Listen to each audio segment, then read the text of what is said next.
Hello. Hello.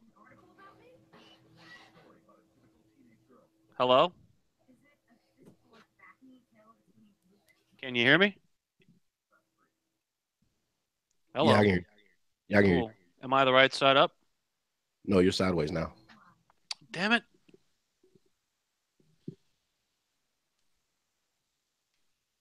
How about now? There you go. Got it. Cool.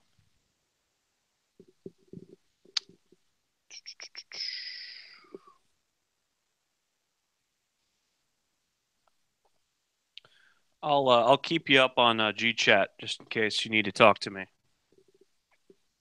Is that cool? Yeah, that's awesome. All right, cool.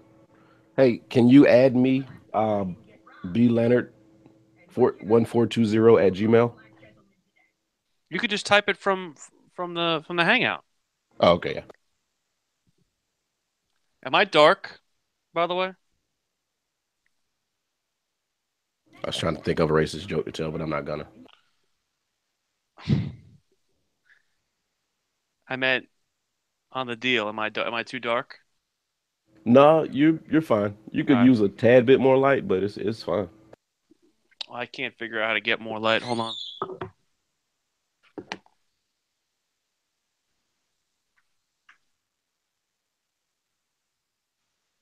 See, most of the lights in this room are unplugged because I need to charge crap. I got you. Coming through good though.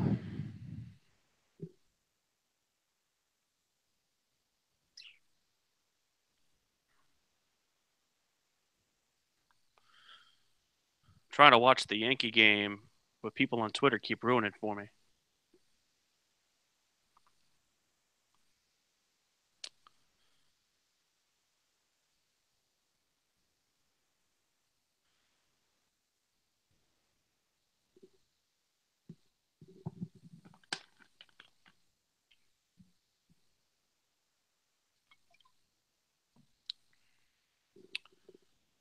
Heck of a look, by the way, here with the stick mic. Very professional and distinguished. It's good. For some reason, I'm hearing you better this time than I did last time.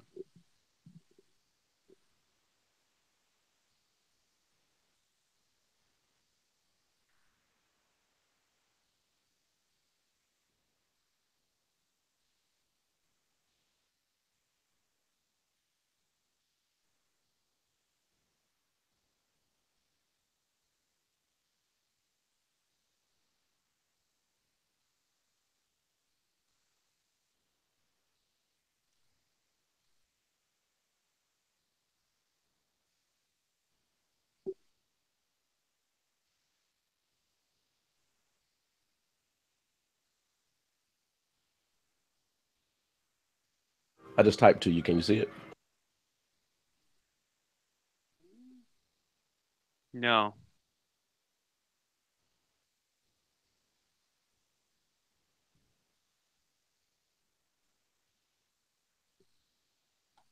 I just type yo.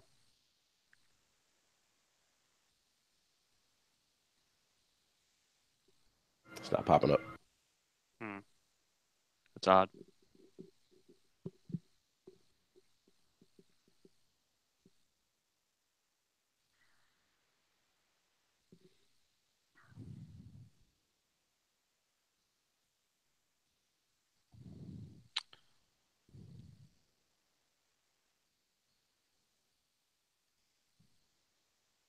You said you're B Leonard 12420. Yeah, B Leonard 1420. Leonard. Hmm,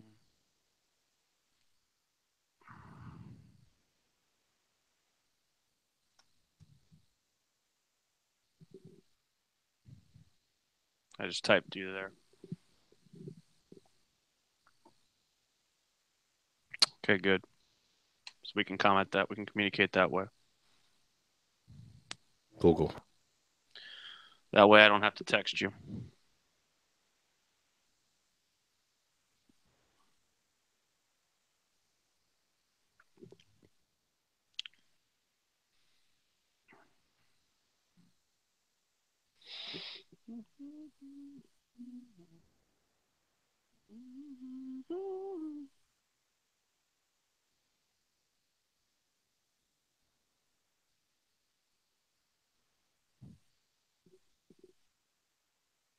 Hello, Corn.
It's time for the final word in sports all across the state. You're listening to Sports Talk with your hosts, Phil Kornbluth, Will Pelagic, and the Professor Tom Hayes. You've been waiting all day, so join the show now by calling 800-956-7266. Honestly, I think it pulls us together even closer, and it's just real big for us to execute in those situations. It shows that what we practice is working on the field, and we're going to just continue to do that every day of practice and continue to try to execute on game day. It sucked. I mean, it hurts. We don't lose many games around here, so it's good that it does suck. You don't want to go in there and everything be all right. You want guys to be hurting, and so I think it was good from that aspect. We had a lot of guys that they wish they could have made this play or wish they could have made that play. And good evening, everybody. Welcome into Sports Talk South Carolina Radio Network on a Talking Tuesday. Everybody's talking except the coaches as far as USC and Clemson are concerned. They're taking their Tuesday off from meeting with the media because it is an off week for both teams. So we will not hear from Will Muschamp. We will not hear from Dabo Swinney, though some of the Clemson players did meet with the media in the upstate this morning. So we'll bring you some of that as the Tigers attempt to pick up the pieces from the debacle in the Carrier Dome from their standpoint. A great win for Syracuse, a tough loss for Clemson. But as Austin Bryant said this morning, the sun came up, the sky did not fall, and they moved forward. And the way things have worked out around Clemson, you know what?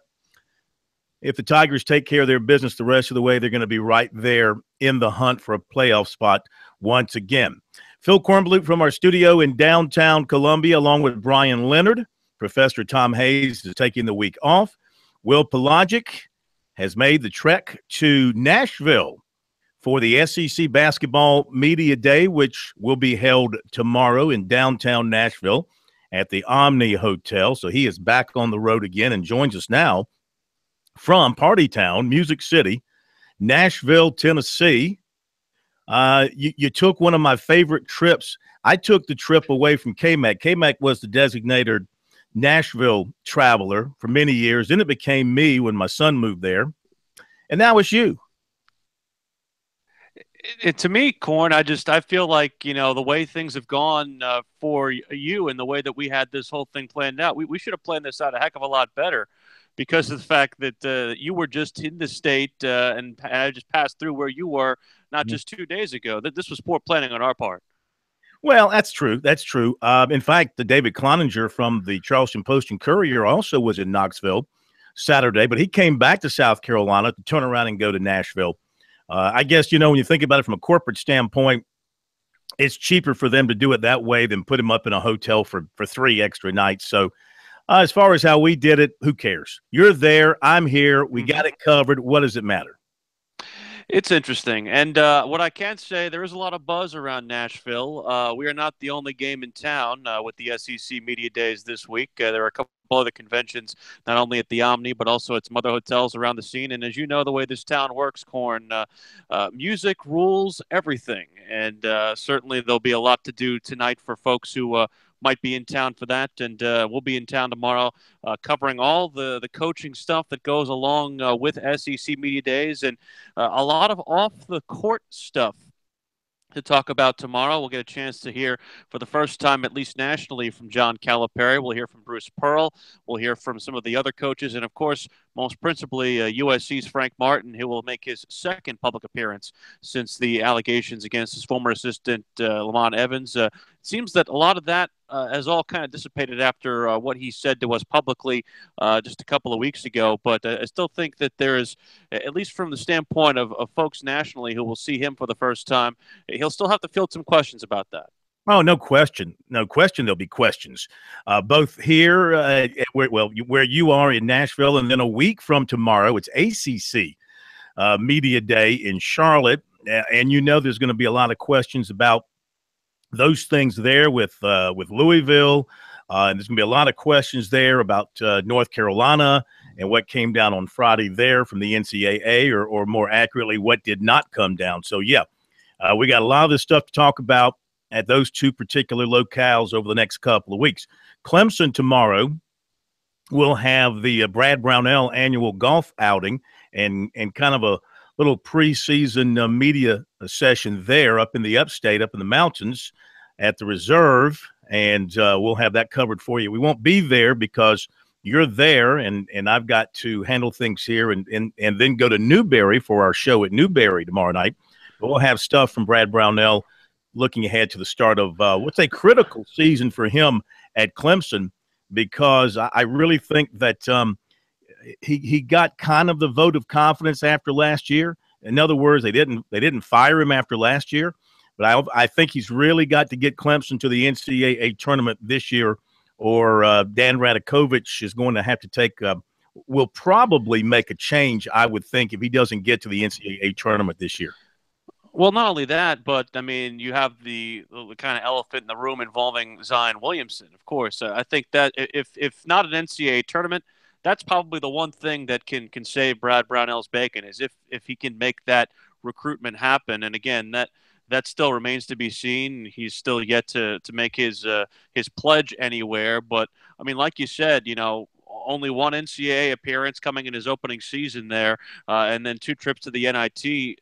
That's below expectations and below par for what Clemson wants to be. And again, it's not like there's necessarily a huge trajectory that he has to follow as far as that goes. But when you're in the ACC and when you're in a conference like this for Clemson, you don't want to be sitting there as an also-ran. You need to be, kind of keeping up with the Joneses, so to speak.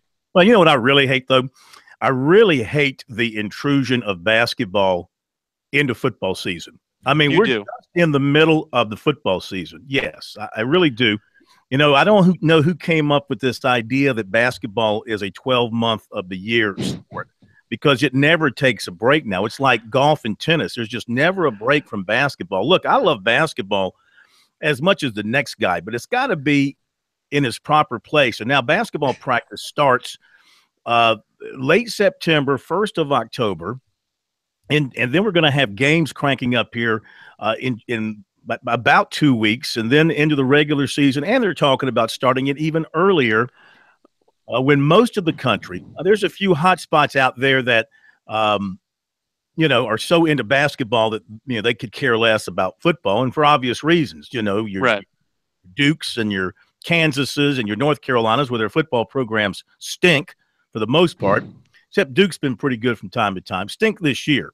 I mean, North Carolina under Fedora has been okay, maybe better than okay, been pretty good. They're having a bad year this year. But my point is, most of the country is still deeply into football and into the baseball playoffs, the championship series, and then the World Series.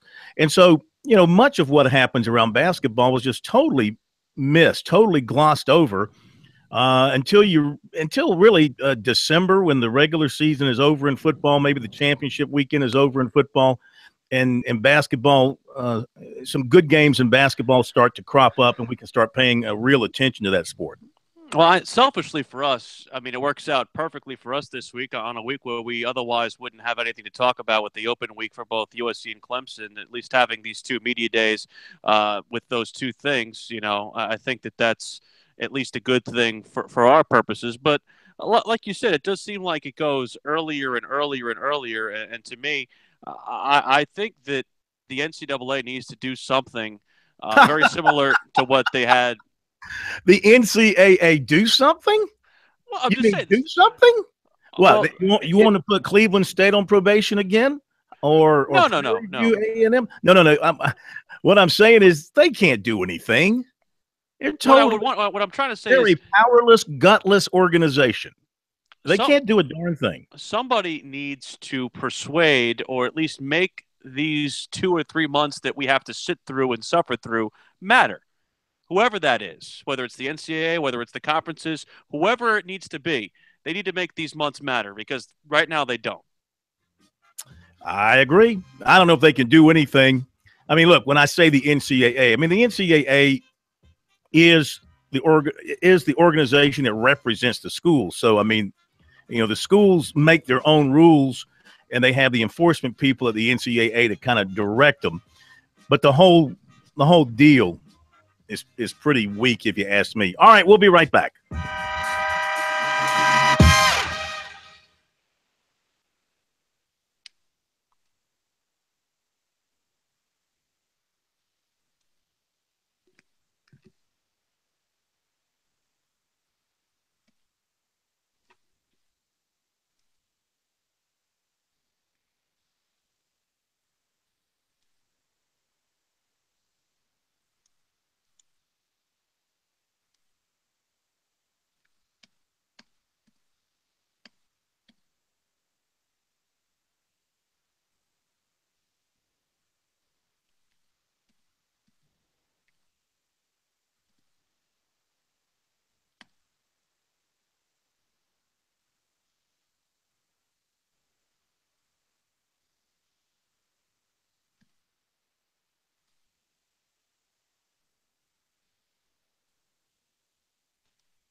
These guys, they never sleep.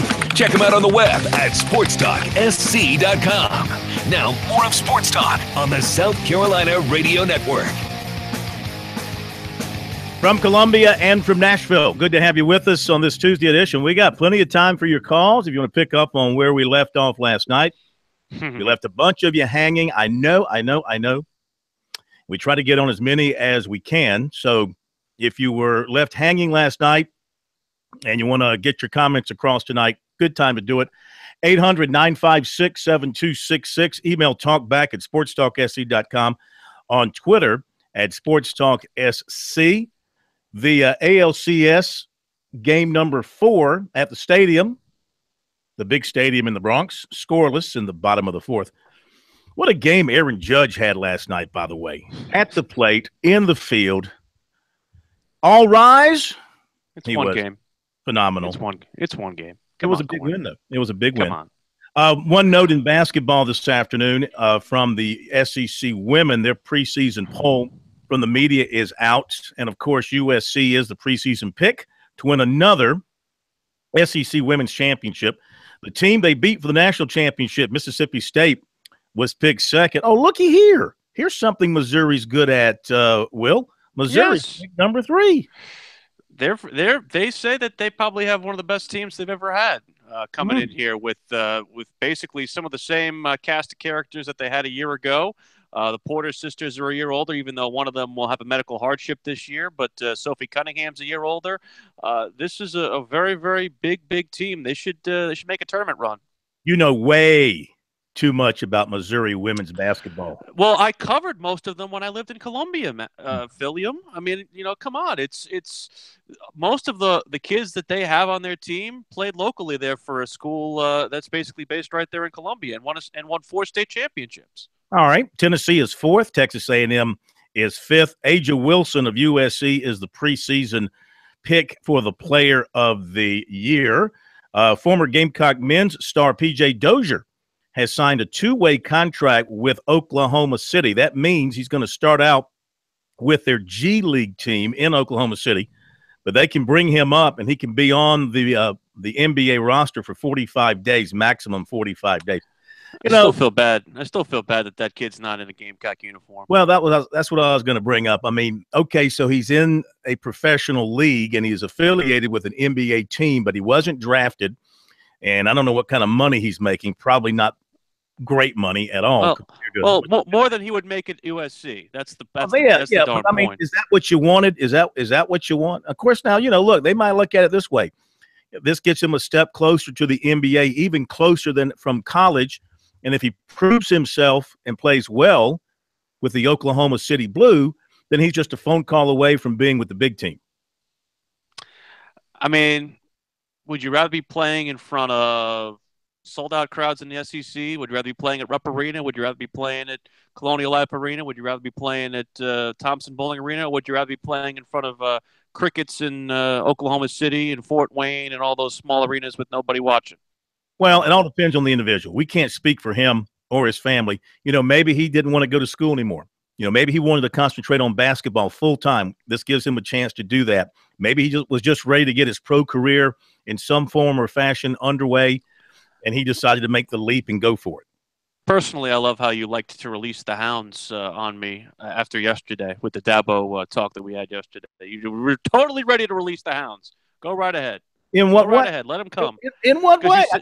I just said, hey, anybody wants to jump back in, feel free to do so. And I do want to clarify something that from our discussion yesterday about Dabo Swinney, and this is a very, very bad game of telephone that was started up by one of the callers, and I don't remember who it was. But to whoever said that I questioned Dabo Swinney's character, you misheard what I said. And you and I both went back and listened to the tape yesterday, Phil, because this is why we archive our shows, to go back and make sure that we don't say anything stupid. But I never questioned Dabo Swinney's character or his values as a Christian man. But I did say that he is very, very apt to be disagreed with at certain times. And when you lose games, when a player gets injured under your watch, you are free to criticize them. And nobody is infallible, not even the great almighty Dabo Swinney. True that. I mean, they're all questionable. That's what we do. That's why you have Sports Talk Show. That's why you have opinion pieces and blogs and everything else. That's what we do. As long as the criticism, my belief is this: if you're going to criticize somebody in a public forum like a sports talk show or anything else where you have the attention of the public, whatever you say are right. If you're willing to say that to the person you're criticizing, then I'm fine with it. So, there's nothing I said nothing I said yesterday that I wouldn't say to Dabo Sweeney's face as close as my face is to this microphone right now. Then you believe what your opinion is, and you were there. You were in Syracuse. You had a bird's eye view of it. Now, I don't agree. We disagree about him going to Alabama. Personally, I saw no problem with him going to be with his former teammates of 1992 when they were honored in Tuscaloosa, especially with the way the schedule worked out for Clemson, having played on a Friday, having an off week, having no football-related duties at Clemson on Saturday. I saw nothing wrong with that. Now, the usage of Kelly Bryant after watching more of the game last night and seeing how hobbled he was, that was a bad decision. I think your biggest gripe was one that I really didn't care about, which was the going in the locker room situation, which we heard a lot of reaction on our Twitter about yesterday. No gripe about that. Just that's Dabo, though, and I give him the benefit of the doubt that he did that for all the right reasons, which was to congratulate a 24-point underdog on a monumental win, biggest win for their program under their new coach. And I just think he was being gracious. Now, some people, of course, the cynics and the opposition want to say, hey, look, that's just Dabo trying to steal attention for himself away from another team's victory. I don't necessarily see it that way. But now, you question, okay, so again, when they lost to Pittsburgh last year, did he go to the Pittsburgh locker room to say something to them? However, they were not the reigning national champions last year, so maybe that's the difference. Maybe he felt as the coach of the national champions, losing for the first time and losing to apparently a guy that he really likes, Dino Babers, for the biggest win for that program under Babers. He felt it was a nice professional gesture on his part.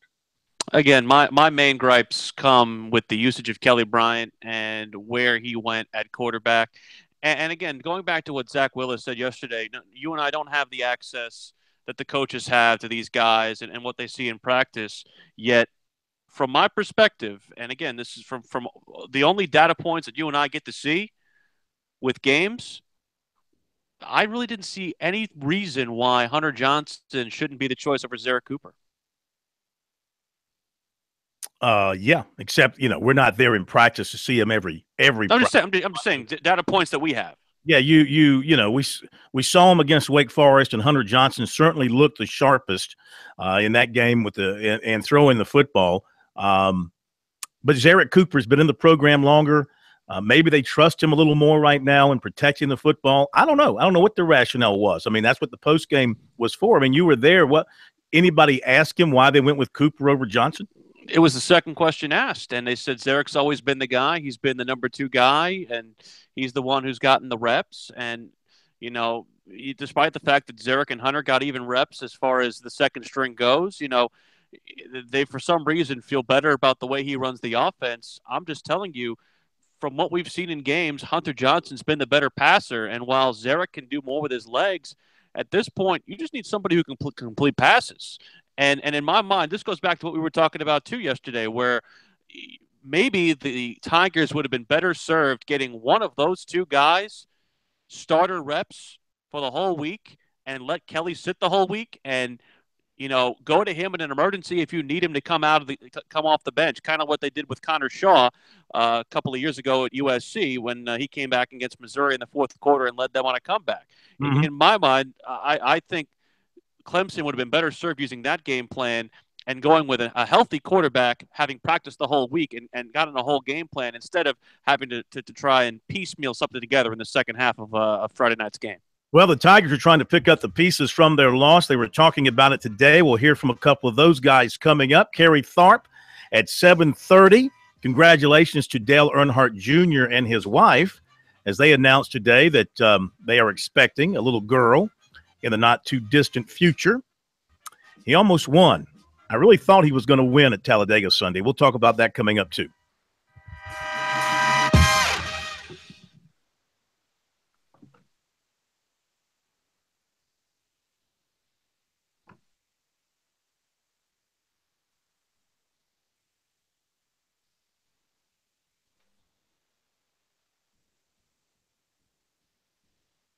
Oh, wow. He didn't touch the bag.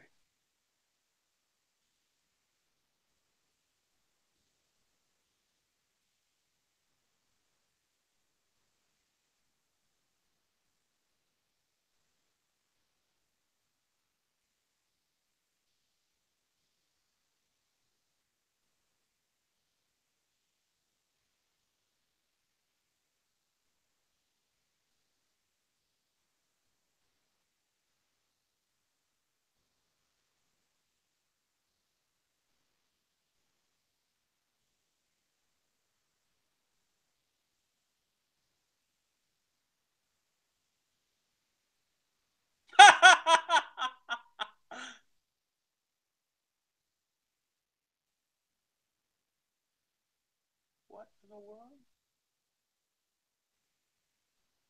Wait a minute. Wait a minute.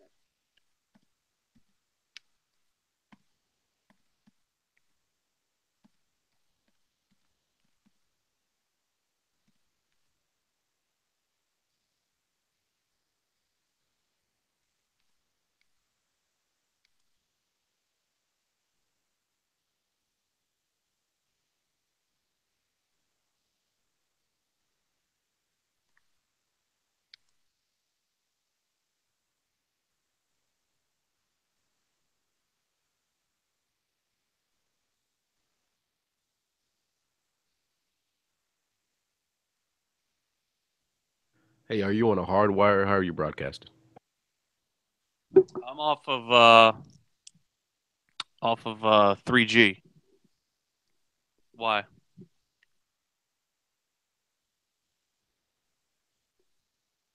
I don't have a hard wire in here, unfortunately. I have to use the hotspot. You said you're using the hotspot we gave you. Well, I'm using the phone. Yeah, using the phone to transmit and the hotspot that way.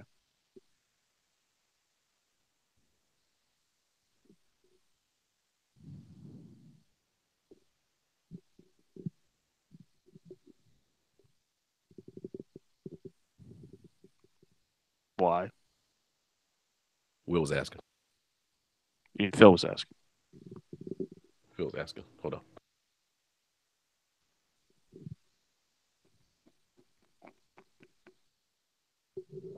You want to know because the audio sounds really good.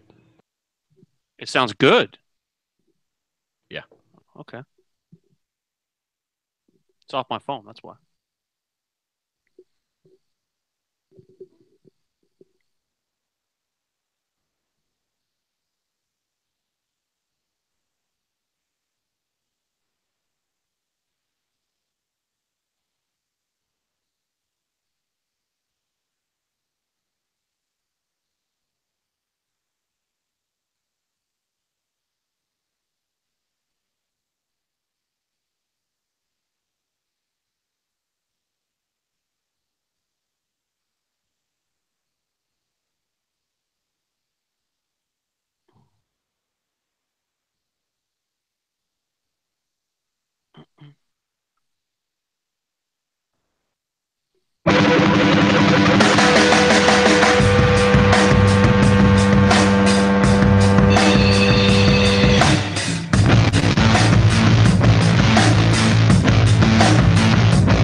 It's a Talking Tuesday here on Sports Talk. 800-956-7266 is our phone number.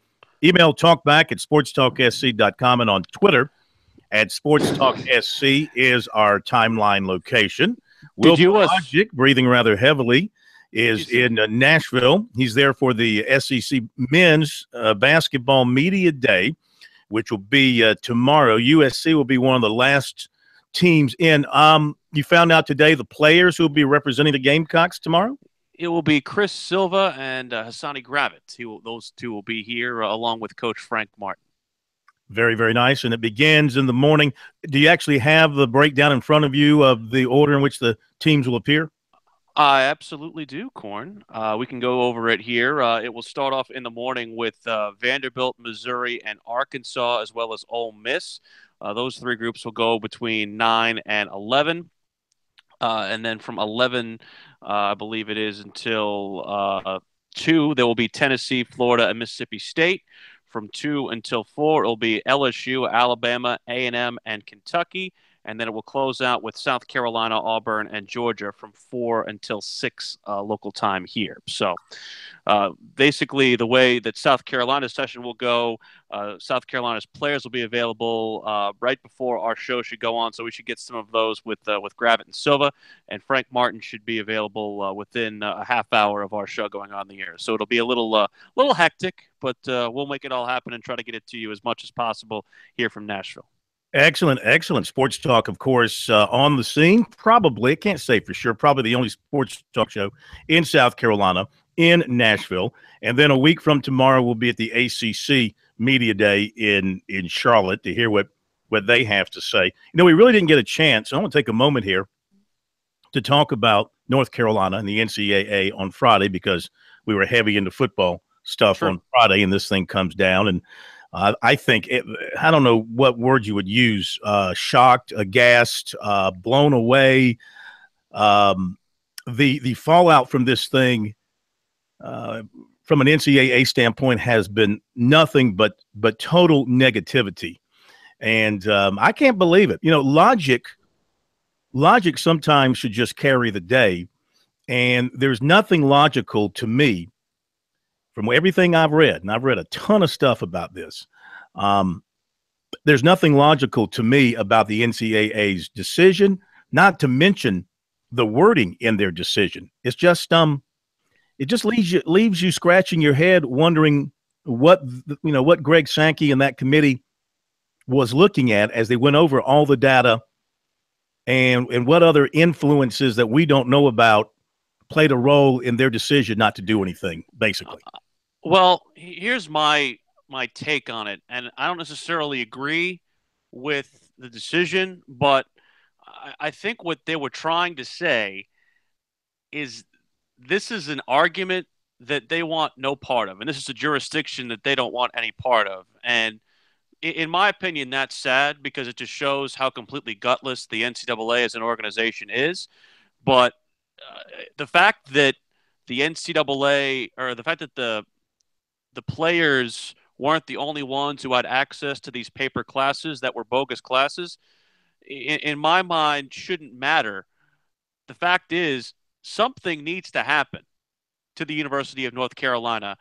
And what the NCAA is trying to say is, well, the people who should do that are the University of North Carolina. It shouldn't be us. Well, it just means to me, Corn, that the NCAA lacks to use a Jewish term, they lack the chutzpah to be able to do anything of any significance when it comes to trying to enforce punishment or to enforce deterrence from impropriety. And that doesn't necessarily tell you anything that you haven't already known about this organization and how corrupt it is. So in my mind, I can see why they don't want to be a part of that discussion and why they don't want to be a part of that jurisdiction. But it still doesn't make them any less gutless, which I think you and I can agree on. Yeah, I mean, they get paid. Greg Sankey, and I'm sure everybody else in that committee, is a well-paid individual, and they need to do their job. To me, it's very simple. The fact that the classes were open to everybody on the campus is irrelevant to me. All right, that's what they want to hide behind, fine and dandy. To me, I agree. You're right. That's irrelevant. If you're an athlete, all right, you have to meet certain criteria set down by the NCAA and by your particular university to remain eligible. A GPA and a movement towards graduation and all that kind of stuff within your major to stay eligible to play. Logically speaking, and if my logic is wrong, please correct me. I'm open for it. Mm-hmm. If you take a bogus class, okay, if you take a class that doesn't exist, okay, whether the NCAA says it or not, I think we all agree There were bogus classes. I think they agree on that. You should have a big fat 0 on your report card, for lack of a better term. You might know that. That you might know should the answer to this. that should impact your GPA. You might know the answer to this.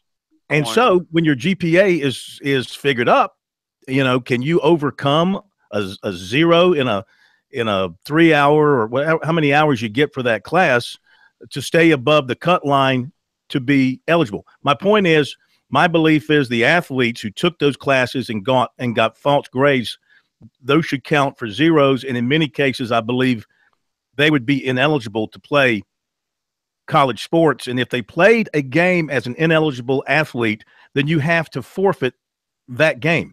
I mean, that's the rules. Go back and look at how they treated Syracuse when they had their academic fraud. Go back and look at what they did with Louisville when they had their academic fraud. Forfeitures and championships were voided as a result of this. Now, am I off base in what I'm saying? Well, here's what I'll say. And I was just looking this up while you were talking. You are aware of what the AAU does from an academic standpoint, yes? At least principally, the fact that they are basically made up of the elite universities in our country when it comes to academic prowess. And North Carolina is part of that. In my opinion, they should lose their AAU status as a result of this scandal. That's the kind of thing that hits UNC in the pocketbook, hits them in enrollment numbers, hits them in a way that, again, I don't think, unfortunately, we're looking for some sort of pound of flesh when it comes to the athletic side of things. We're not going to get that.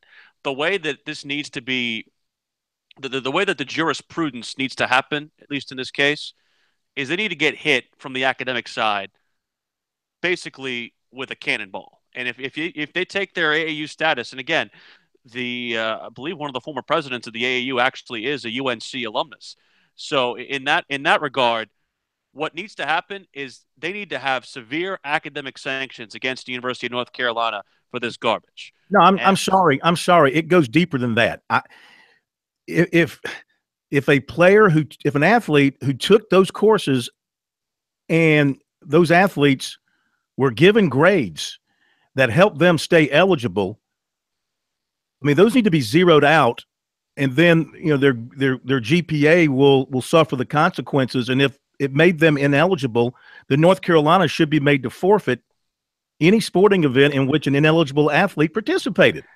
And if that means in a national championship game in basketball or soccer, whatever else they were winning championships in, they should be forced to cough up those championships. That is completely against everything they preach in terms of fairness and equality and sportsmanship and student in the NCAA. Everything they stand for can be thrown into the garbage and burned up because they failed to take a position and take action in this case. I'm not disagreeing with what you're saying. I'm not saying it at all. But what I am saying is they don't want to be a part of this argument.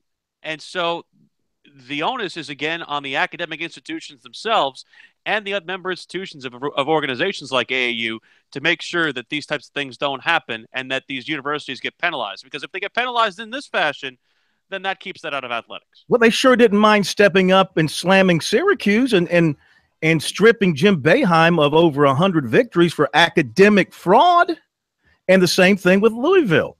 So why the glove treatment with North Carolina? Be right back.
The guys are always checking email.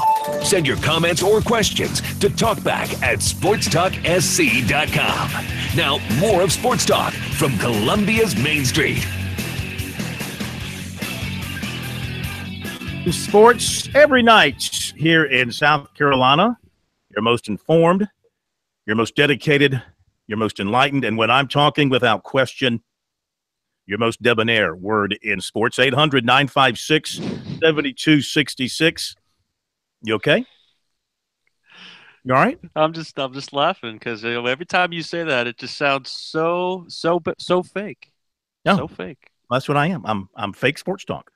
We're brought to you by South Carolina Electric Cooperative, made possible by your local electric cooperative, sponsor of this year's annual Touchstone Energy Cooperatives Bowl. To find out more about what the co-ops are doing all across the state, please visit ecsc.org. Save the date, December 9th, for the Touchstone Energy Cooperatives Bowl. Jump to the phones here on Sports Talk. You see, now we were just going to the phones. If you'd just been a little more patient there, one person, you would have gotten on. So now we go to Mark in Spartanburg to lead us off. Hello, Mark. How are you? Will, it's Hauser. How you guys doing? Hey, we're doing fine. Hey, listen, North Carolina. You guys, let me put it in local terms. Sometimes we jump all over the South Carolina High School League, and then they come back and tell us, you know what, we're just doing what the athletic directors and principals asked us to do, and the high school league gets hammered on it. Jay Billis had a very, very detailed and accurate explanation of this North Carolina thing and why no athletic sanctions were passed down. Once upon a time, and it's not too long ago, college presidents told the NCAA that they were to have no say-so as to the academic rigor offered by universities. In other words, if players weren't cheating, or like at Georgia under Jim Herrick, if advisors weren't sitting in the players' seats to take tests and ghostwriting papers for them, which is out and out cheating, the NCAA had no say-so as to what course content could and couldn't be offered, what grading scales were used by universities, whether independent studies would count as full classes, the equivalent of lecture classes. So, it's easy to blame the NCAA, and the NCAA spent millions of dollars and spent years doing this, but in the end, and Billis explained this, and it made sense, since it came down to academic rigor, the NCAA concluded we really have no say-so in here because that's what we were instructed to do, or that those were the boundaries set by the school presidents to begin with. Now, Will brought up a point from the academic side. North Carolina should get hammered, and they did. The accreditation agencies did all sorts of things, had all sorts of sanctions against the university, but we never hear about that because, we talk about sports. We don't talk about what this does to the value of a University of North Carolina degree. And the explanation made a lot of sense. The NCAA wasted a lot of time and money on this. No question. I mean, they went over 3 years and spent a ton of money, and North Carolina spent even more money trying to defend itself. Right. I get all that. I understand what you're saying there. To me, it just comes down to a very simple point. Are you eligible to play your sport or are you not? That's what it comes down to. Now, the NCAA rules on eligibility across the board. They rule if you're eligible to go into school to play, and they rule if you're eligible to continue to play once you're in school. These are rulings that the NCAA makes all the time. So my question is, and like I like to say, Mark, and you're a much deeper thinker than I am. And you're much older, but I mean, I'm a simple mind. I'm a simple man with a small brain. I see this simply as, did ineligible athletes play because they took these courses and they got bogus grades? Bogus grades should automatically make you ineligible, should it not? Yes or no? Either in high school or college. Am I correct about that? Bogus grades should make you ineligible. However, and I'm agreeing with you. And listen, I wish the NCAA had more latitude to be able to pursue this, because here's another point that the NCAA made. They said that since these courses were offered to the general student population and not just athletes, that it was not a special benefit offered only to North Carolina athletes. But I answered with this. 50% of those who took these, what turned out to be independent study courses, 50% of the students who took these courses were athletes, which means that if you use that ratio for the entire student body, if, say, North Carolina has an enrollment of 34,000, that would mean 17,000 students are NCAA athletes at Chapel Hill. We know that's not true. Well, the word gets passed. Listen, the word gets passed around by students. Like, a student says, "Hey, man, I have this course. The professor is really good. I learned a lot. You should take it." And the word passes around and others follow. So, when all this was going down, the athletes were passing the word to one another. Sure. Hey, man, go take this. Go take these courses, man. You don't even have to show up. You don't have to take a test. They'll do it for you, and you'll get a passing grade, or you'll get an A, and it'll really help your GPA and keep you eligible. It all goes back to eligibility as far as I'm concerned. And if you're North Carolina and you're the NCAA, and if you're North Carolina and you're playing players who should be ineligible, and you're the NCAA who deals with eligibility 365 days out of the year, I don't see why they give them a pass. They deal with eligibility all the time. Why do they get a pass? Well, what we're talking about is spirit of the law and letter of the law. The spirit of the law, you're right, and I fully agree with you. These were crummy courses that they used to push athletes through for the betterment of the athletic program and their athletic teams, so they could make more money. Right. When they slammed South Carolina a few years ago and hit them with penalties when they had the housing situation with the apartment and athletes getting reduced rates, everybody in those apartments, students, not just athletes, had an opportunity to get reduced rates as well. It wasn't just for the athletes. That didn't stop the NCAA from slamming South Carolina for that happening. No, because the NCAA, God forbid, a student should get something at a discount rate. We can't have that. At North Carolina, you can get a diploma. You can get a diploma at a very discount rate, or so it seems. It's just, we got to run, Mark. Thank you, man. It's great hearing from you. We're up against the break. Take care. All right.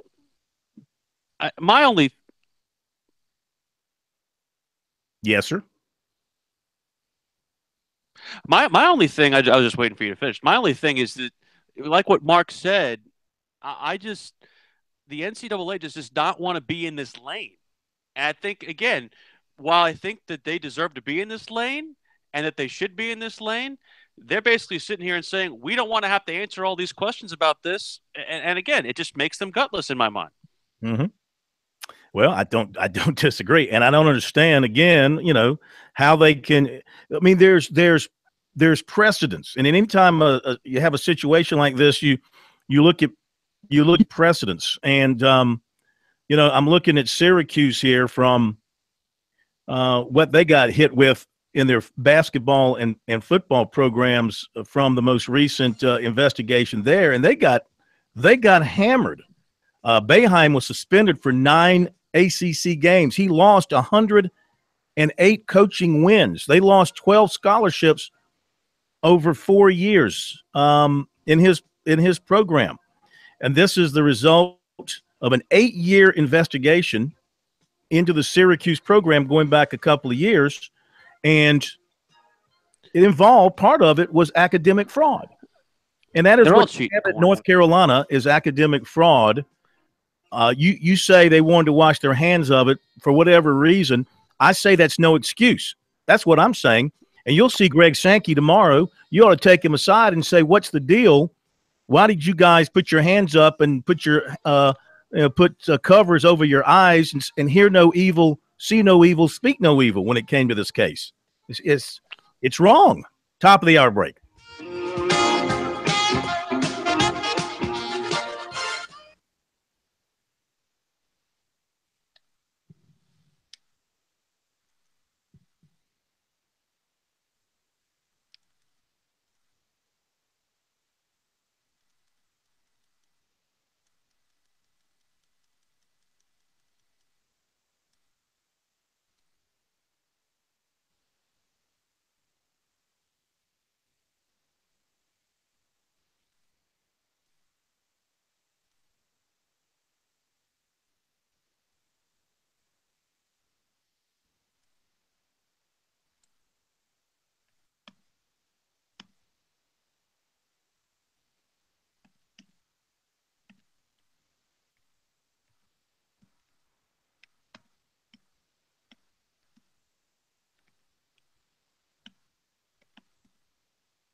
All right, coming down in 3, 2, 1. Defensive end Dorian Gerald of the College of the Canyons Junior College in California, a Tennessee commitment, watched with a lot of interest as USC beat Tennessee last weekend. He's also been strongly considering the Gamecocks. However, that win by USC did not do much to sway him, as he said that if I could have gotten past that little thought, I would have made it. That was my tricky thought. I'm trying to think and read at the same time. One more time in 3, 2, 1. Defensive end Dorian Gerald of the College of the Canyons Junior College in California was an interested viewer of the USC-Tennessee game last weekend. He's a Tennessee commitment, but he's also been considering the Gamecocks strongly. The victory did not really help USC's cause. He said that his commitment to Tennessee is still a 10 out of a possible 10, 100% committed at this point. He will visit USC officially November 17th, Tennessee the following weekend. Louisville and Florida will also get visits. USC coach Will Muschamp earlier this week paid a visit to the high school of defensive back J.C. Horn, also a Tennessee commit. Horn says he's still committed to the Vols, but of course he's listening to USC and to Clemson and others. He was at Alabama this past Saturday. He's going to Ole Miss this coming Saturday. And dormant offensive lineman Jordan McFadden, a Virginia Tech commitment, plans to take his official visit to Virginia Tech this coming weekend. He's considering Tech and Clemson. Phil Kornblut, South Carolina Radio Network Sports.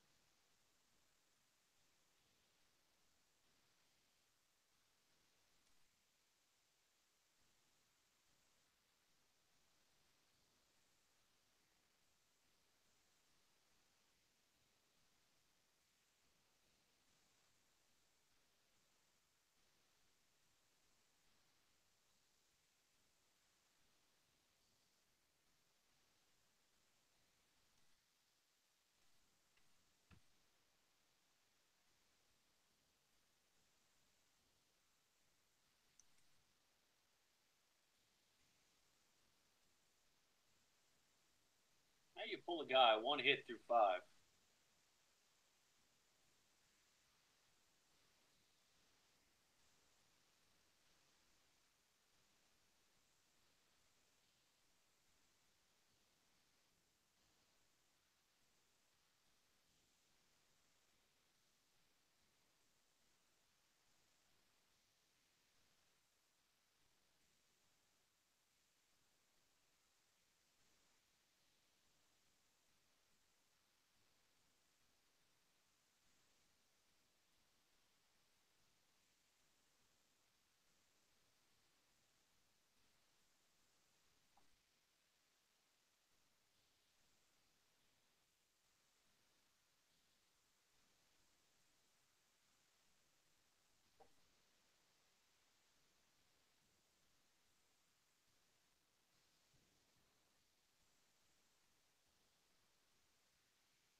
Round 2 of Sports Talk up next with your hosts Phil Kornbluth, Will Pelagic, and the Professor Tom Hayes. Don't leave us hanging. Join the show, 800-956-7266. All right, we're back. Sports Talk, South Carolina Radio Network. Phil Kornbluth here. Will Pelagic is in Nashville, and Brian Leonard is here as well. Last thing I'm going to say, and we're going to move on. I want to hear from Austin Bryant coming up and more of your phone calls. But I referenced the Syracuse deal. Okay, and this is what drives everybody batty. Explain to me the difference. Going back to Syracuse, and I mentioned some of the punishment, an 8-year investigation into their athletic program, football, basketball primarily. And as I mentioned, 108 wins, stripped from Jim Boeheim, loss of scholarships, other extreme penalties. What was Syracuse being punished for? 3 things: improper benefits, a failure to enforce the school's drug policy, and academic misconduct. Now, you tell me, please, how allowing athletes, knowingly or unknowingly, to take bogus classes over a period of how many years and get bogus grades and stay eligible, how does that not rise to the level of academic misconduct? You can word it all you want to. You can say it's not their responsibility. You can say they didn't know it because academics is on the other side of the campus and athletics is on this side of the campus. Bull crap. Bull, C-R-A-P. They deserved the most severe penalty that could have been handed down, short of shutting the entire program down. They deserved something, and they got nothing. That is fraud. That is, you are defrauding the public. You're defrauding common sense. When you stand there as an organization and say, we have no ruling in this case. We have no responsibility. We have no authority. Come on. Really? Are we supposed to believe that? Are we supposed to take that in as sports fans, as college basketball fans? Seriously. I'm not saying you're wrong. But I'll go back to one of your favorite movies, A Few Good Men. The law is all about what you can prove. And they couldn't prove that this was a benefit that was only meant towards athletes. And because of that, that's why the NCAA is not involved. It doesn't matter. That's my point. Let's just forget the bogus classes. Forget it, okay? Right. They didn't exist. Let's say you're North Carolina, small forward, Johnny Bluebelly, okay? You're Johnny Bluebelly, okay? Yeah. All right. And you're taking classes at North Carolina with all the other students, okay? And let's just say you have to maintain, what is it, 2.5 or whatever to play. And, you pull a 1.7, okay? You're taking the regular classes and they play you. You're technically, not technically, you are ineligible because you let your grades drop, but you play. They play an ineligible player because his grades were below the eligibility line. Would you not be penalized for that once that came to light? I believe that would. Would you not? Would that not rise to the level of forfeiture? That would. So what is the difference? The difference is the way the NCAA interprets this is they interpret this as an academic issue. I'm not saying it's right. I'm just saying they do not want to open Pandora's box. Number one, because they don't want to get sued. By who? 2, by North Carolina. What? Well, they going to sue them over? They're going to sue over them not having jurisdiction. They belong to the organization. They belong to the NCAA. They could sue the organization for an improper jurisprudence. Absolutely, they can. That's way over my. They don't want to get into a legal hoi polloi over this. They basically want to say that we're done with this. Way over my head. You're either eligible or you're not. To me, it is cut and dry. And if you're taking bogus classes, I don't care if it's open up to everybody on campus and to your grandmother and to your sister in Albuquerque. If you're taking bogus classes and you're getting fake grades, you are ineligible.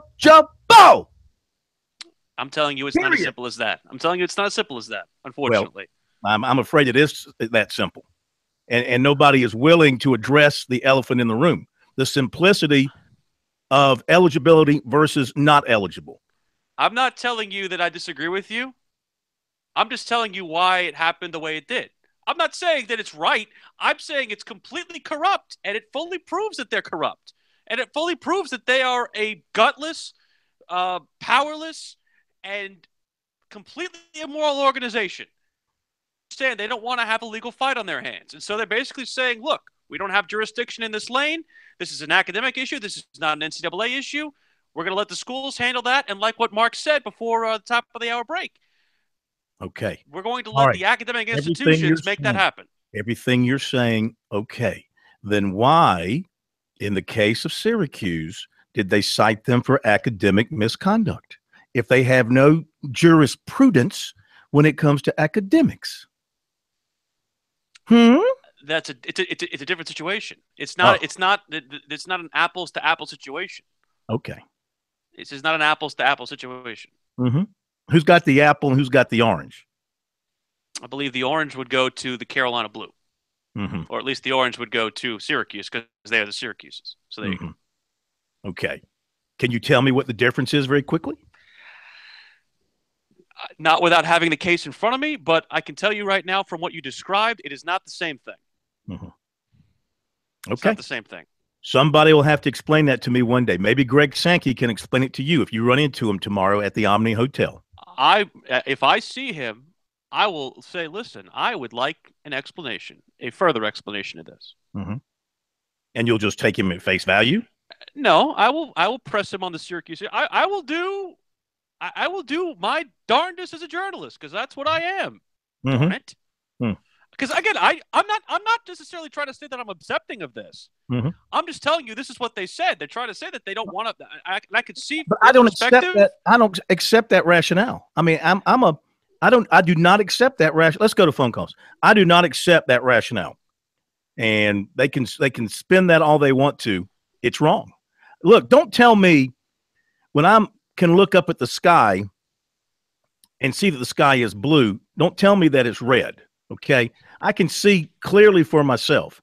And you don't have to be a rocket scientist to know simply when it comes to playing sports at any level, high school or college, when academics are part of the formula for being able to play a sport, that if you take bogus classes and get fake grades, that you're not eligible.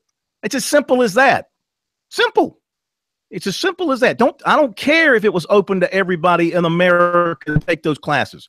I don't care if the coaches claim they didn't know about it, which I don't believe they didn't know about it. They took bogus classes. They got fake grades. They should not be eligible.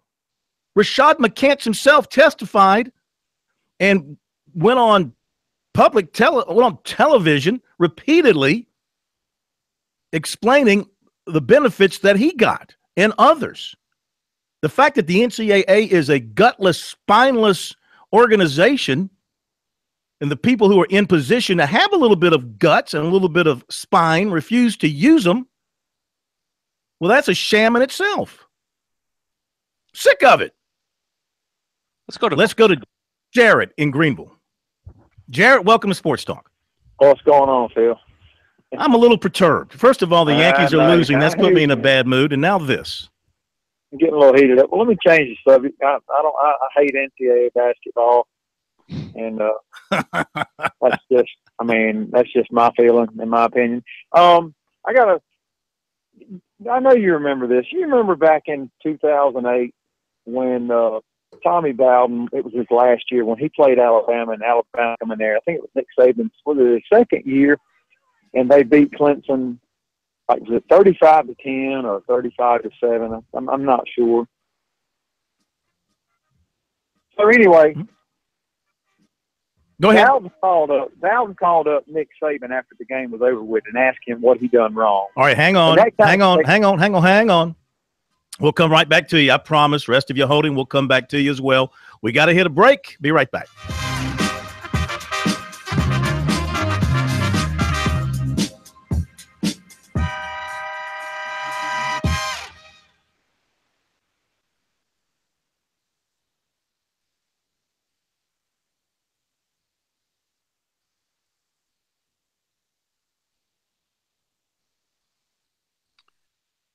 All right. Do you want me to give you the answer on this?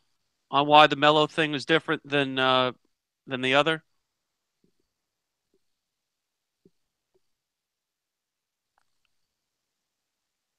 Hold on a second, Will. Uh-huh.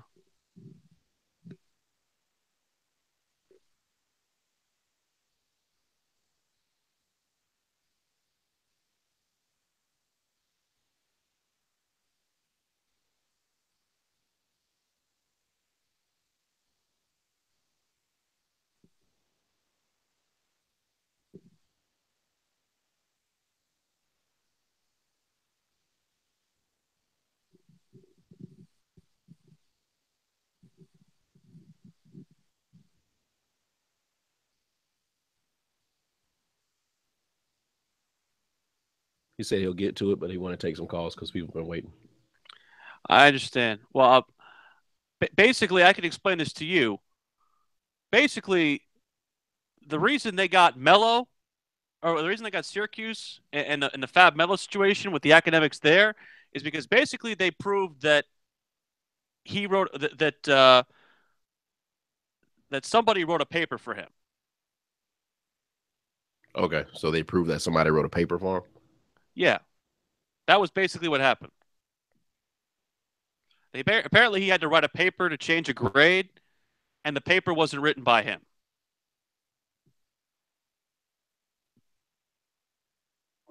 That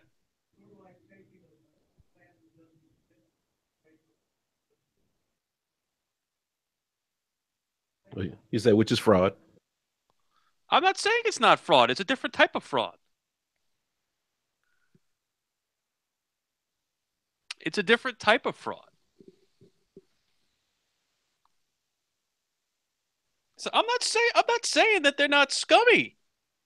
But I'm just saying it's all about what they want to have jurisdiction over. They don't want to have jurisdiction over what is right academically and not right academically.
More of your calls are coming up on Sports Talk. Hit us up at 800-956-7266.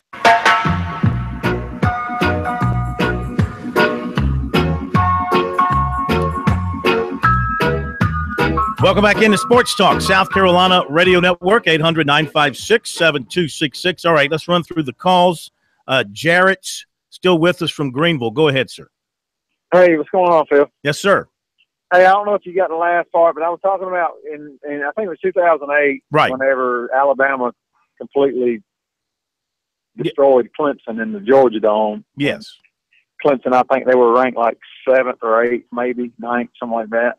And after the game was over, it's like, I don't know if it was like that night or the next day, Tommy Bowden called Nick Saban and asked him, man, what did I do? Well, you just don't do that. I mean, and it's like I go back the other night when I heard about Dabo Swinney walking in Syracuse's locker room. You just don't do that. I don't understand. You said that Tommy Bowden called Nick Saban. Yeah, and as a matter of fact, I was going to Charlotte, and I heard when Deuce Staley had his radio show, I think it was in Columbia, that Duke Staley and couple of his guys that was doing his show had talked about this. And I called up and talked to them. I said, that's like me going fishing with my dad when I was little and us going in the woods and peeing, and I get myself caught in the zipper. Mm-hmm. And I look up my dad and say, well, how do I get it out, Dad? And you just don't go in there when you're defending national champions. Okay. And I'm a Clemson fan, Phil. I mean, I am. And you paying a guy $54 million who just got a big-time contract, and I love Dabo Swinney and everything he stands for, but you got kids that's in your locker room, you're in New York, you played on 4 days rest, and I think your team needs you more than Syracuse needs you to come over there and say, great job. They already know they've done a great job, And I also have some questions about some play calling with Clemson's offensive coordinators. Mm-hmm. Clemson's got to get a high-profile offensive coordinator. I think the guys have done a pretty decent job, but, and I tell all my friends this, but they've had Deshaun Watson, they've had Mike Williams, they've had Wayne Gallman, several NFL players, that it makes it a lot easier for you to call this play. You know what I mean? Well, sure. And Kelly Bryant with a hurt ankle. And Kelly Bryant I love Kelly Bryant, but he was a backup last year, third string guy for a reason. Nothing, I mean, I don't want to bash no kids, but and then you got a 5-star player from Indiana, the player of the year in Indiana is sitting on the bench. They come out there and showed what he could do against Wake Forest, but you don't even let him get a rep. Man, I got a problem with that. I want to hear what you got, on that. All right. Thank you very much. First of all, listen, star ratings don't mean pooey. All right. Kyle Davis just got dismissed from Auburn for whatever reasons. Never amounted to anything. How many stars did he have by his name? I think he was a 4-star guy coming out of college. Out of high school. The star ratings. When you compare players, it's about what you're doing when you're there, what the coaches see in practice every day. And any coach worth his salt pays no attention to the kid's high school reputation once he gets to college. It's about what you're doing for me now. What are you doing in practice? Who's moving the team? If they thought Hunter Johnson or Zerrick Cooper, one of those was the best quarterback, they'd be playing. Obviously, Kelly Bryant proved in spring practice, in preseason camp, in the minds of the coaches, that he was the best quarterback. And he's played pretty well, pretty doggone well for the most part. Well, he had good numbers throwing the ball against Syracuse, but we could all see that he was struggling out there with his mobility, and it finally caught up to him.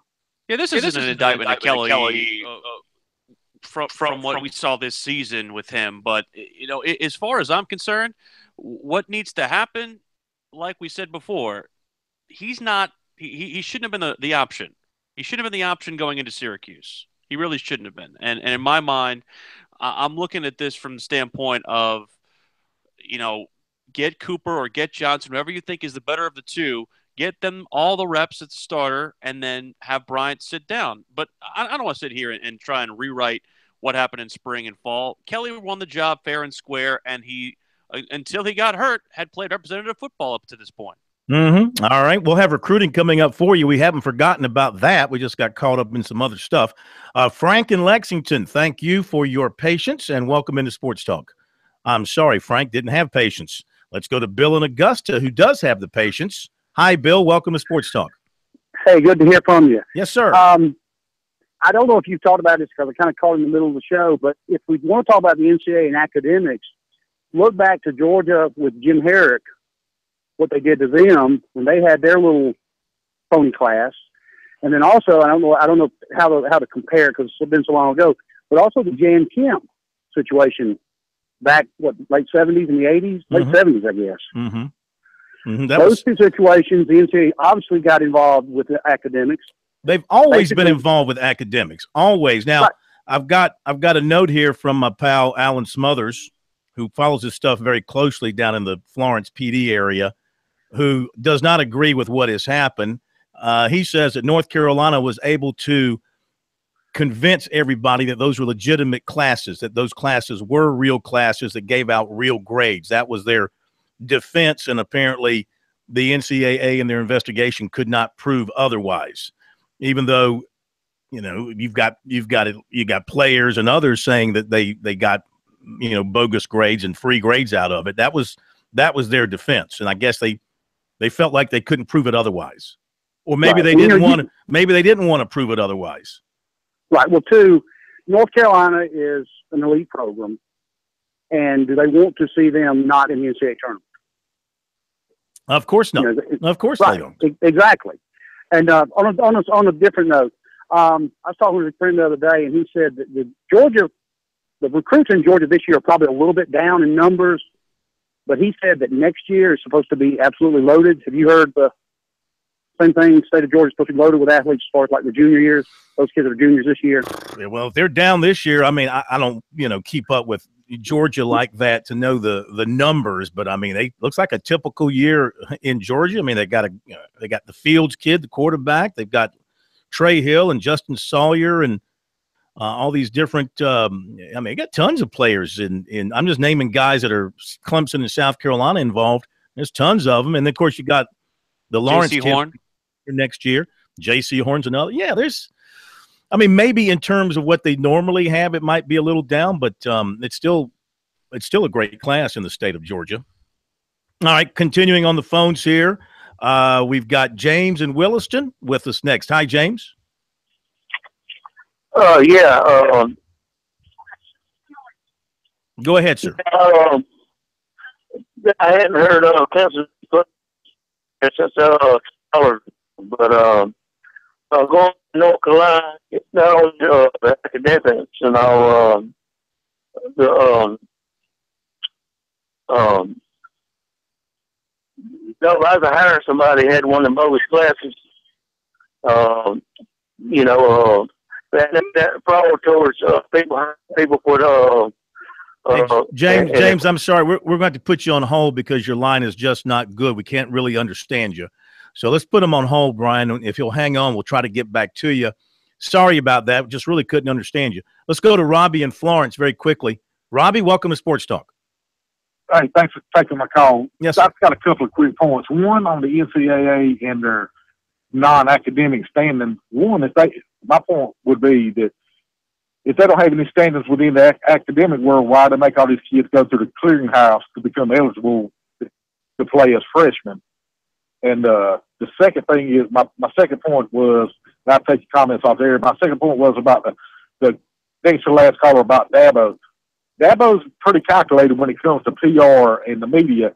So I think Dabo went to the Syracuse locker room knowing that he shouldn't have had the news cycle would have been Kelly Bryant shouldn't have been in the football game.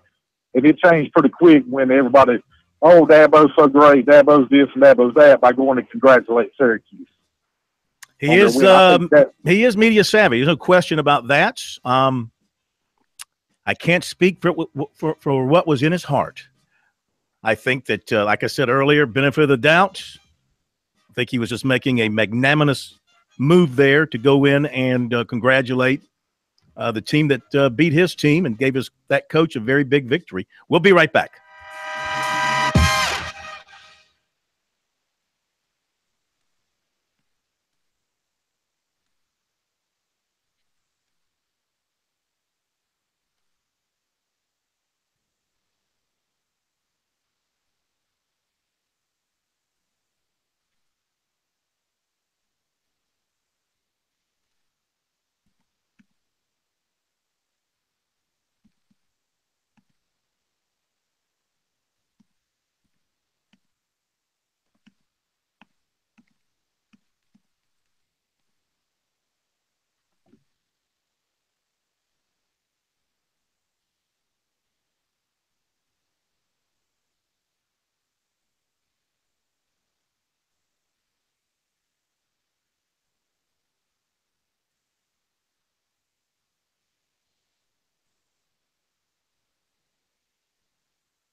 The guys are always checking email.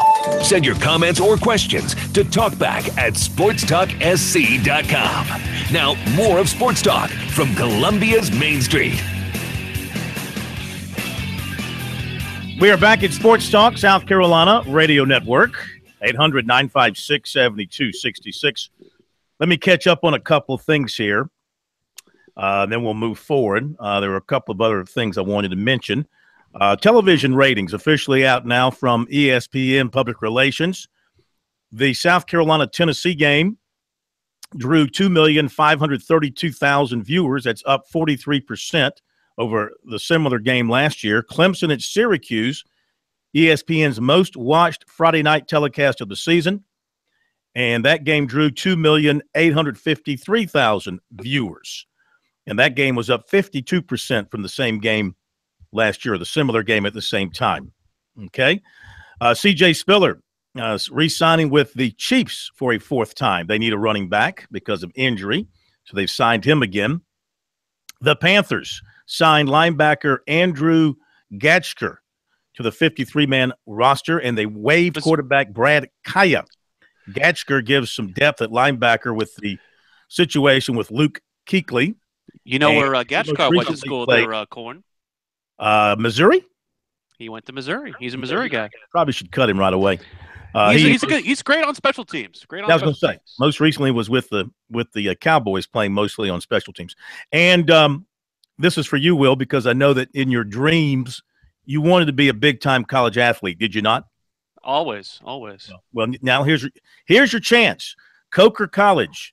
I heard about this. Announced the addition of esports as a varsity sport beginning next school year, most commonly known as competitive online gaming. I can't deal with this.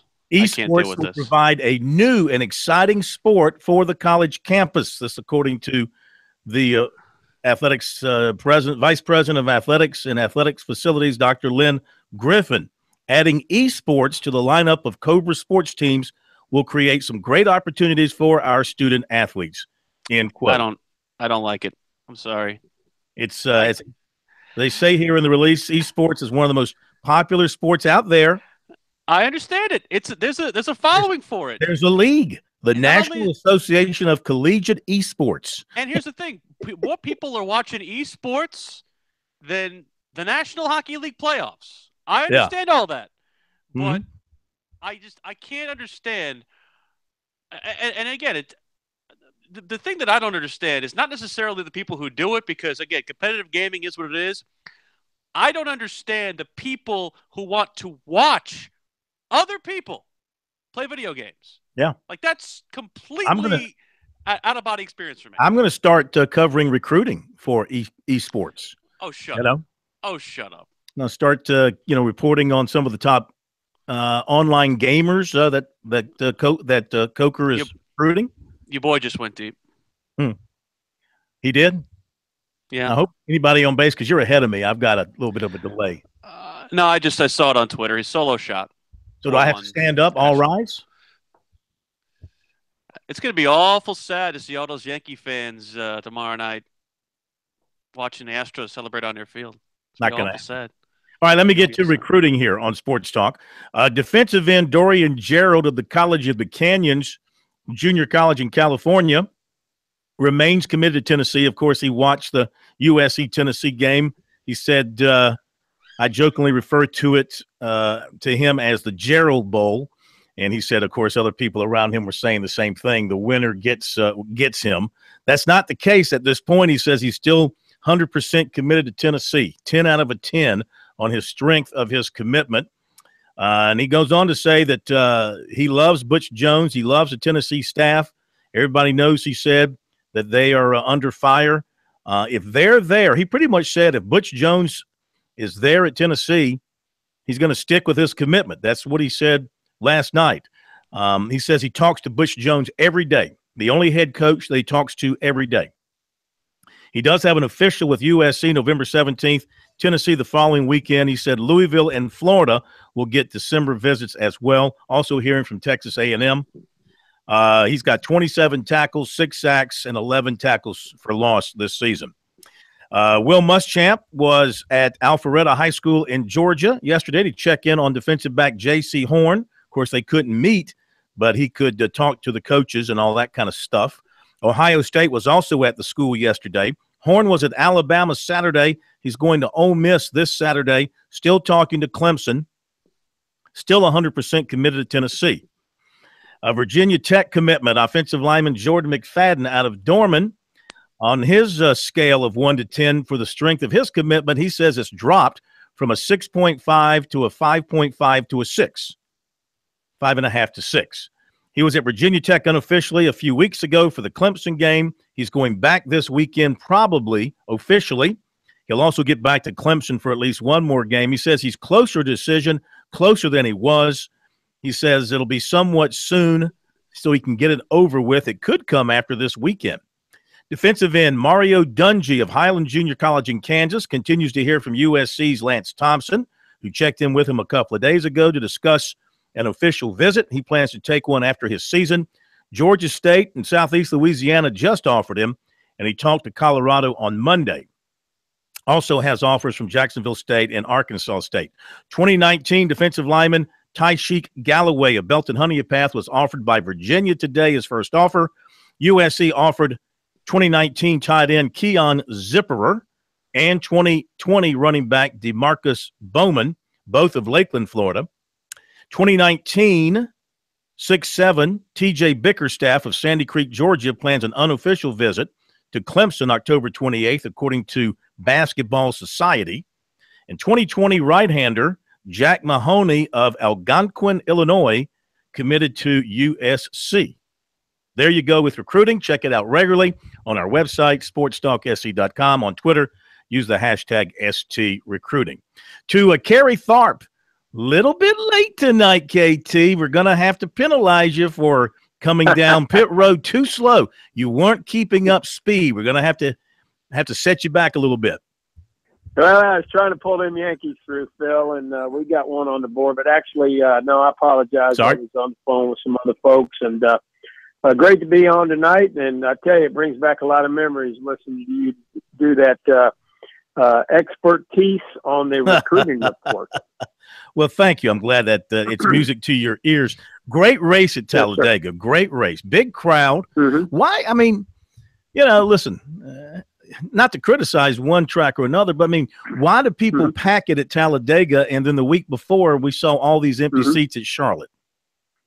Well, Talladega and restrictor plate racing, in my opinion, is some of the most exciting racing in NASCAR. Of course, it was Dale Jr.'s last trip to Talladega, and he is that is Earnhardt country down there, without a doubt.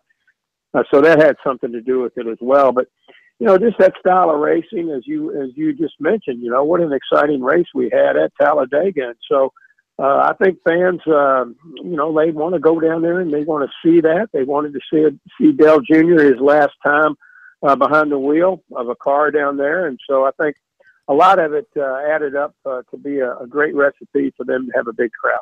Man, I thought Junior was going to win it. When they had that last restart and he lined up third, I thought, oh, no. This would be – you talk about the conspiracy theorist. If Junior had won on this, what was it, the same date that his dad won his last Talladega race? Come on. Yeah, that would have been something else. I believe his dad came from like 4 laps down in that race or something, and it was 17th. I guess what it was, he was 17th with 4 laps to go and came back and won. And so, yeah, that would have been quite the story. And, Junior stayed out of the wrecks most of the night or most of the afternoon on Sunday, and so it just was kind of survival of the fittest. A couple more wrecks here and there, it might have whittled it down to even fewer cars. I think there were just 12 cars left on the track there at the end. So, he gave it all he could, I guess. But Keselowski came through there and made a great run there at the end of the race. And, he won. I guess that's the 5th win for Keselowski now at Talladega. So he's starting to show his prowess on restricted plate tracks. Yep, and he got his 3rd win of the season. Hang on, KT, a quick pit stop here, and we'll come back to you for a couple of more minutes after the break, visiting with Kerry Tharp, president of Darlington Raceway here on Sports Talk, and we'll be right back.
Tell Coin Zeke Elliott's going to play Sunday.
All right, back with Kerry Tharp, presidents, Darlington Raceway. By the way, the Yankees have cut this thing in half. It's 4-2. Runner on first, bottom of the seventh. But back to NASCAR, KT, for a couple more moments. So we move ahead to this weekend's race going to Kansas. And Kyle Busch, Matt Kenseth, Ricky Stenhouse Jr., Jamie McMurray, those the 12 on the outside of the 8. And they've got some work to do. Jimmy Johnson got a 7-point cushion. He's at number 8, 7-point cushion on everybody else, starting with Busch at number 9. So this is what makes the playoff setup, I think, exciting, because you're going to be looking up at the front to see who's going to win the race, but also watching those positions about 7 through 12 and 13 to see who's going to be moving on to the next round. There's no question, Phil. And there's a few of these guys that you just mentioned, Kyle Busch, Matt Kenseth in particular, former champions right now that are outside looking in. And so it's going to be very interesting, I think, on Sunday at Kansas to see how they approach this. It's pretty much going to be throwing caution to the wind, I think, for those two guys. Jimmy Johnson is kind of on the edge there. He's got a 7-point lead, I guess, as far as being to the good. But you never know what could happen at a racetrack like that. Now, Jimmy's won 3 times at Kansas, so he's very, very good there. But the Toyotas have been very, very strong at the mile-and-a-half racetracks, and that's what we have at Kansas. So I think it's shaping up to be quite an afternoon and very interesting racing, and see who makes it and see who doesn't. Have you heard anything from headquarters and from NBC about what the reaction to on television, the ratings have been for the playoffs thus far? You know, I haven't, Phil. I do know that I think they're a tick up, perhaps from last year.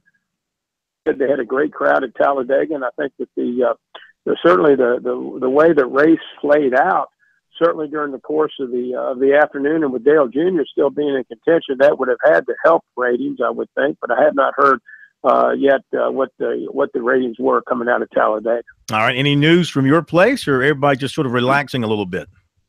We're never relaxing, Phil. We're always trying to get ready for next year. Already got things in place starting for 2018. We have an event at our track on October 28th, which is the Speed and Feed Barbecue and Car Show Festival, and that starts at 10 a.m., and that's a free event for fans. That should be fun. So, you know, we're pretty much closing the books on 2017 as far as the event goes, and get ready for 2018.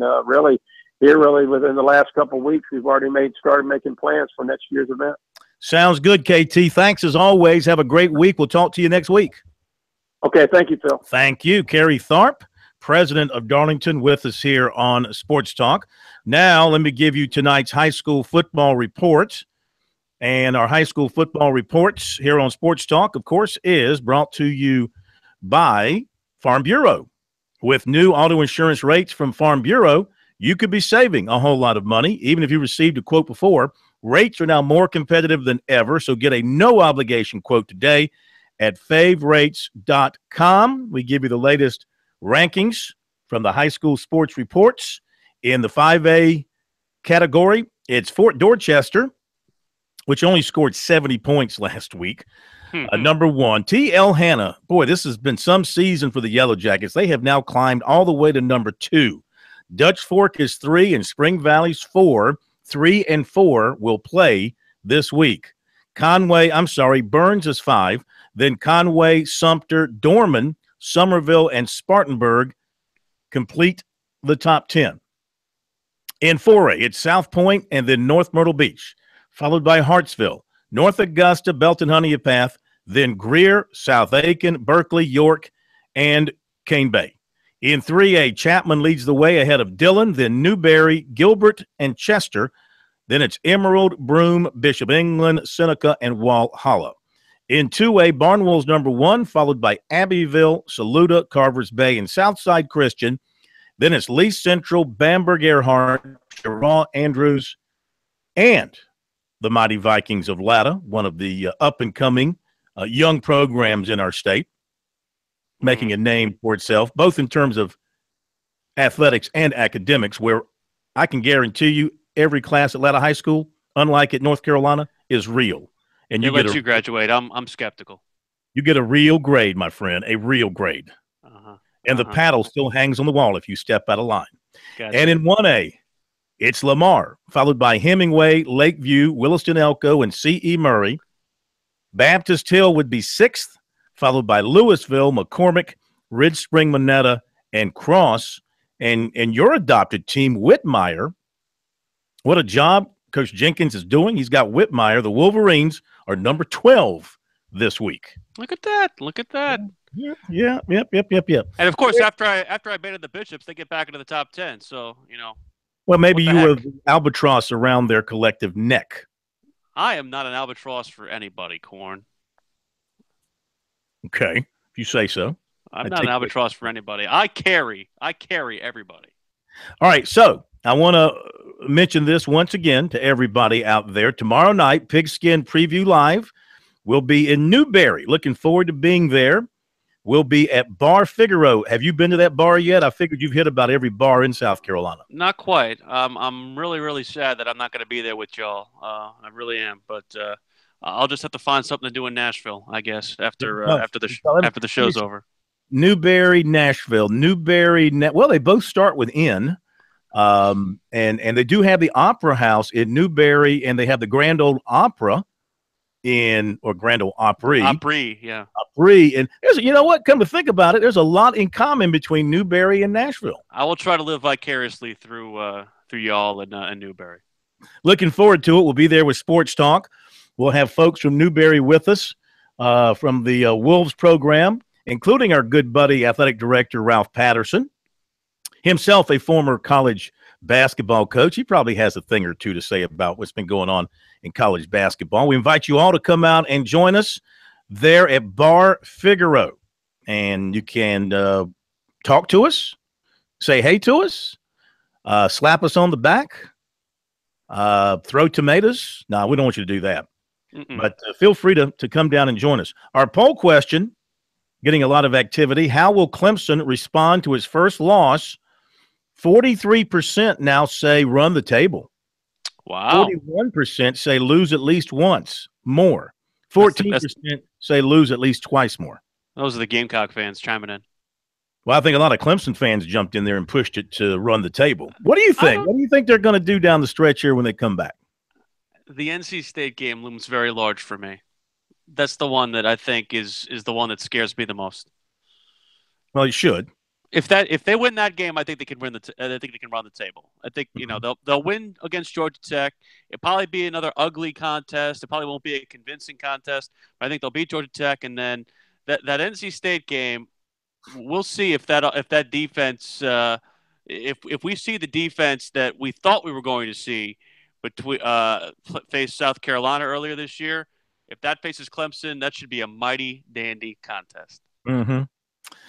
I think a lot depends on what Kelly Bryant's situation is moving forward. I mean, can they get that ankle completely healed to where, number one, he can perform like he used to, and number two, can he sustain his health with it? Once you have that sprained ankle, and apparently it wasn't a high ankle sprain, which takes forever to completely get over. But you re-aggravate that thing, it seems like, repeatedly once you try to get back out there. I also think that you have to wonder about whether or not he's a little bit gun shy after getting a concussion. I mean, that's obviously takes a significant psychological effect on you as a player, and that should be something that's going to be something that he has to deal with. What is your number one question for Frank Martin tomorrow? What do you think's in my shirt? No, I'm just kidding. I'm going to ask. I will ask him. For the record, by the way, Muschamp liked my shirt that I was wearing at Tennessee. It was just plain white. Where's the scoring coming from? Mm-hmm. That's my question. Where's the scoring coming from? Yeah, that's a good question. Where the points come from? I think you have to score the ball, as they like to say in basketball. That's another thing that gets under my skin. Score the ball. Well, what else are you going to score with in basketball? We got to go. Have fun. We'll talk to you tomorrow night, and we'll see everybody in Newberry. Thank you, Brian Leonard. Good night, everybody.